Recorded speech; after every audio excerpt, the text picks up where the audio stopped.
Peter, he's meeting with Putin tomorrow. He mentioned China, he mentioned Turkey, he mentioned the Islamic world standing with them against a West that they now do not and cannot trust. This does not look good. Yes, I thought Minister Abbas looked pretty lonely up on that stage, James. And if your best friend in the world is Vladimir Putin, you know you're kind of scraping the bottom of the barrel in terms of options at this stage. The UN Security Council may debate it, but it won't go anywhere because the US, of course, has a veto. I think the support that the minister claimed he was getting from the Islamic world is token only, because in many cases, the Islamic world will be only too happy to see that regime fall. So their options are limited. It'll be interesting to see if Turkey wants to take up their cause in any way at the NATO summit in a couple of days' time. But really, I think what you hear from Minister Abbas is that they've not got too many places left to go. He's talking about retaliation, but can't say what it will be. I think largely because their capacity to retaliate has been very, very limited over the last 10 days. So he's kind of talking the talk, but there's not much space for him to actually carve out a position for Iran at this point. And the foreign minister said he was going to Moscow this afternoon and meeting with Vladimir Putin tomorrow. What do you think Iran wants to get out of Russia? What would they be seeking from that meeting tomorrow? And how do you think Russia will respond? Well, I guess they're looking to see just how far will Russia and probably China go in terms of being prepared to back them in the international community and also with resources, in the case of Russia, like weapons. And I think Minister Abbas will probably be disappointed. I don't think the Russians are in a position to offer too much largesse to Iran right now because of their situation in Ukraine. And so that takes me back to my sort of start point, Freya, which is that I think they've got less and less options available to them in the international community. You know, the minister looks like he's kind of isolated, trying to make things happen in Istanbul, while his regime back home looks like it's on its last legs. And what remains to be seen is whether or not the Iranian people really are as foursquare behind the regime as he claims. I'm not sure that they are. And so I think a key thing to watch for in the next few days is, do we see people on the streets in Tehran?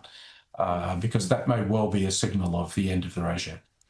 Well, I wanted to pick you up on that because we heard Iran's foreign minister say that the people of Iran are united and in solidarity with the government. Are you buying that? No, I'm not. I mean, it's clear that they're able to mobilise people out onto the streets. There was a protest, I think, of about 10,000. It was claimed in Tehran in the last 36 hours or so, James. And so it's not that they are completely without support, but we also know that there are very significant numbers of young Iranians, in particular, young Tehranis, who are not supporters of the regime, and it is only through brutal repression that the regime is able to continue its hold on power. And at the same time, we're seeing food shortages, medicine shortages, rolling power blackouts, which has been the case in Tehran for months now. It's not because of the Israeli attacks. And so all of these things, I think, just goes to, you know, a very, very fragile moment.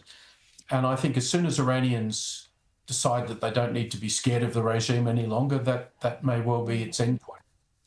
Yeah, and the foreign minister was pressed in that press conference just then on how he would respond to Trump's ultimatum of either make peace or accept the consequences of all-out strikes from the US. He was quite coy in how Iran would respond, clearly saying they don't trust the West to negotiate anymore, but not giving any details about what an Iranian military response might look like.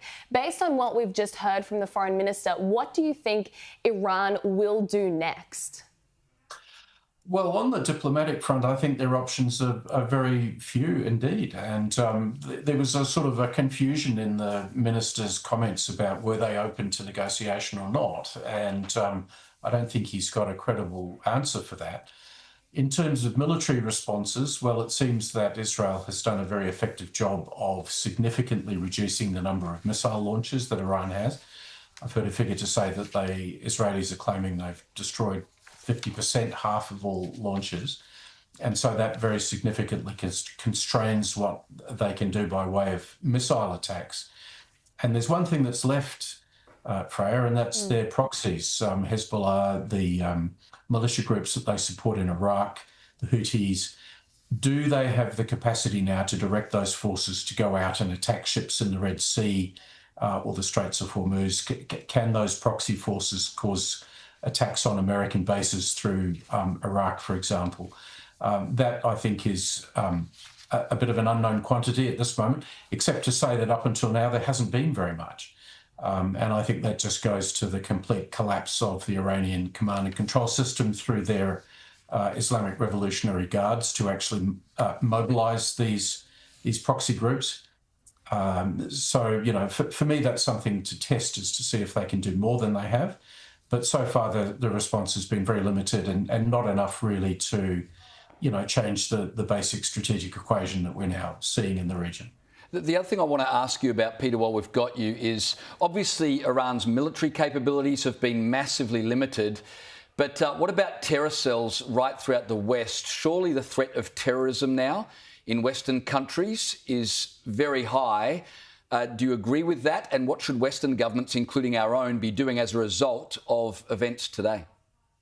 Well, there's certainly an elevated risk of that, even if it's not necessarily being centrally directed by the Iranian regime. And that is simply, when you see instances like this, that often becomes a spur for extremist individuals to want to move against Western targets. So I think our governments will be and need to be alive to that risk, which could be anything from incidents involving so-called lone wolves, the sort of knife attacks that we've seen over past years in Australia, through to more serious things which might happen in the Middle East region itself against American forces. But overall, the broad picture, I think, here is that we're seeing there was just an awful lot of hollowness, a lot of talk, but real hollowness in terms of Iran's capacity to mount these sorts of responses, which Israel has done an immense job of weakening over the last, since October 7 of Peter, I'm just going to have to cut you off again. I'm sorry, but we've got the IDF speaking now, so we're going to go live to this press conference with the IDF. Have a listen. Conducted by the Hamas terrorist organization. Ofra Keidar was 71 years old, a mother of 3, from Kibbutz Be'eri. She was married to Shmuel Keidar. Both were murdered brutally in their kibbutz. Yonatan Samerano was 21 years old. He was celebrating life at the Nova Music Festival when Hamas opened fire on him. He was then dragged into Gaza by Hamas terrorists. More disturbing, one of the terrorists was an UNRWA worker. Let that sink in. UN workers took part in the October 7th massacre. Staff Sergeant Shai Levinson was 19 years old. He was a tank commander who bravely fought against terrorists on the morning of October 7th. He fell in battle, defending Israeli communities until his last moments. His body was then taken to Gaza. 50 hostages still remain in brutal captivity. We will not rest until every hostage is home. We will continue to act with resolve and determination to protect the citizens of Israel. Thank you very much.